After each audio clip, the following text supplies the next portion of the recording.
There was a lot of fatigue going into the last stage in London. Not only are you 7 days in anyway, you've had probably the hardest day ever the day before. I mean, I suffered I literally rode the last 50k solo yesterday by myself, out the back.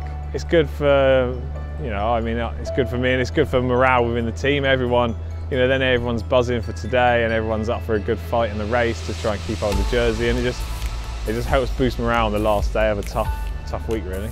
We've got the Sprints jersey at the moment, so we've got to try and keep that. It's not going to be easy. There's like 5 guys that are close enough mathematically to take it. It is going to be a little bit of a fight, so it's going to be based on who's come out of yesterday with the best legs. Obviously Alex had a great day, but he will have taken a lot out of himself to get himself in the position he's in now. So we've got a few plans to try and help Alex keep it. It's not often you get to ride around the capital and the capital closes the roads off for you, so it'll be a good atmosphere, and you know, it's a mega city to race a bike in, so yeah, quite excited for that one. The atmosphere was just like, yeah, unbelievable. Good weather, just everything about the day was just like making it better. Like that stage was like probably the highlight for me.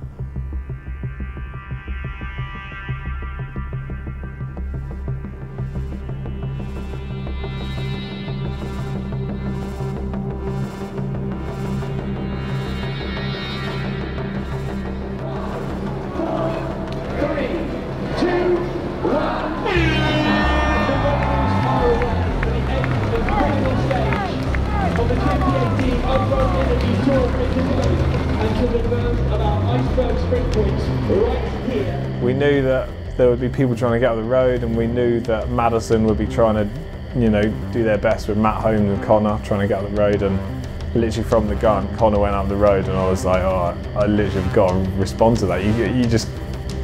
You've got a split second to decide, and you know, away we went. Taylor Finney, Connor Swift, and me up the road, and it was only a matter of minutes in. I was like, I literally can't ride any harder. Matt Holmes of Madison Genesis was sitting in second in the classification with 9 points, with the leader Alex Paton on 13. I came out the back of that, and it was, you know, straight away it was on the radio. I'm like, guys, like, I'm not up the road anymore. So, you know, it does then become a little bit stressful. Like, oh, I've not done a great job here. This is not going well. So it does feel a little bit disheartening at the start of the race so early to be feeling like things are slipping away from you a little bit. The first sprint of the day, Holmes managed to take 1 point to move himself up to within 3 points of the leader.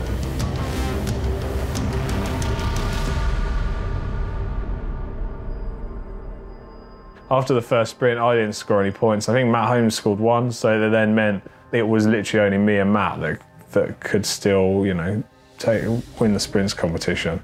Right, if Matt wins the next sprint and I didn't score any points, it was almost going to be impossible for me to then catch him again on the points. So it was quite stressful, and equally you've got me trying to mark one person, but you've got the entire Madison team trying to get one person to the front. Madison Genesis were trying to lead out the sprint for Matt Holmes behind. You know, there was multiple times when people like Rory and Max, you know, put massive efforts in to bring certain groups back or cover loads of moves. The guys rode so well. With Max Stedman of Canyon Eisberg marshalling the move for Paton, the leader.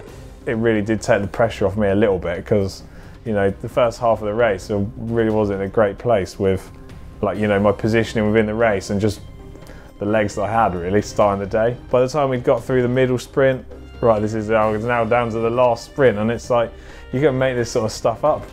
It all boiled down to, after 8 days, there were many hundreds and thousands of Ks racing around the UK. It was like, if Matt wins the sprint and I don't score any points, that's it. That's the whole thing done. Game over for me. So it seems mad to think it all comes down to one sprint in London over, you know, like the tiniest part of the race to secure or lose, you know, a jersey from the race.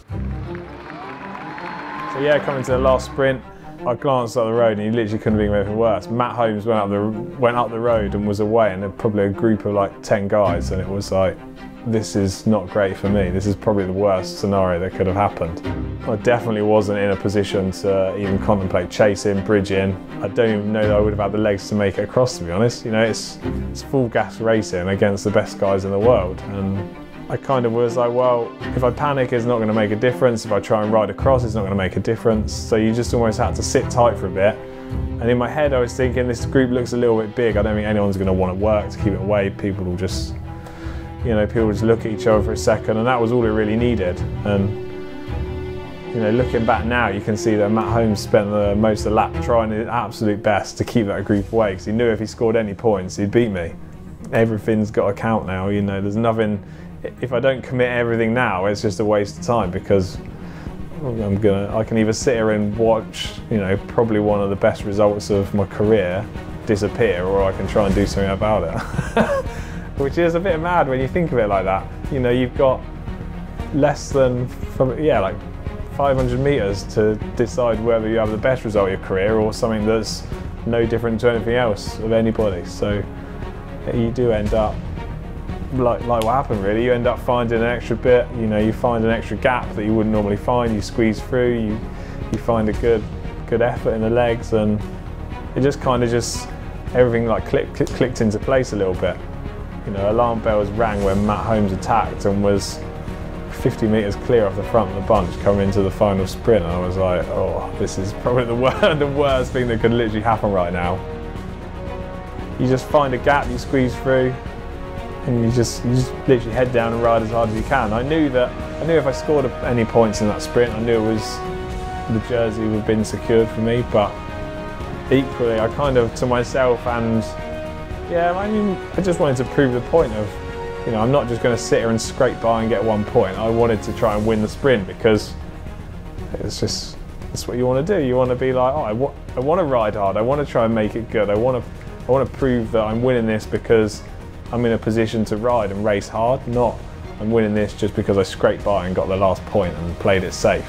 But with one last ditch effort, Alex Paton of the British-based Canyon Eisberg team closed the gap up to his nearest competitor, and in sight of the line, and with a big sporting pat on the back by his nearest competitor, crossed the line to take maximum points and secure the jersey overall.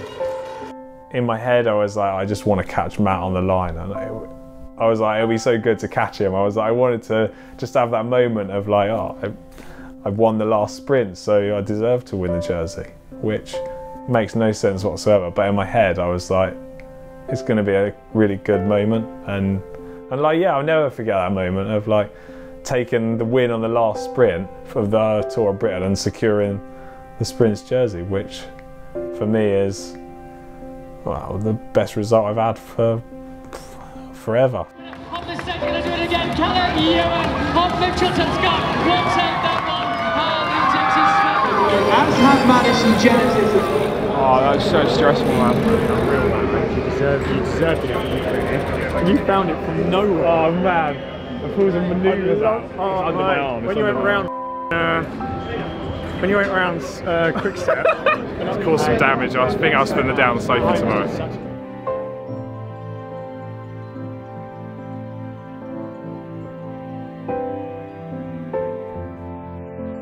Alex Paton, a relieved and smiling figure on the podium as he took the Eisberg Sprints competition. Makes everything a bit more worthwhile, you know. You suffer through for months and awful rides, and you go, oh, what's all this about? And you have one good result and it makes up for it all. So, oh, it's an unbelievable feeling, you know. You feel, the first thing you think is like, oh, I can't believe I've just won, you know. Like, I saw my girlfriend straight away. You know, she was like crying, and as soon as I saw her, she was crying, and you're like, oh, this is good. And all of a sudden you feel everyone else's emotions, and it just helps just to realise that these things are worthwhile suffering for, and then you have one good moment and it brings everything together. Yeah. Oh my God! I told you had to sing! Oh, it ticked every box! Yeah. What's that? Mother to seal it in that last sprint was fantastic to see. Oh, I'm stoked for Alex and for Max as well. Just amazing. My family's all come out and to see it, and I'm really proud of the boys. It's a big race. It's a great experience. It's hard work. Sum it up. It's been mega.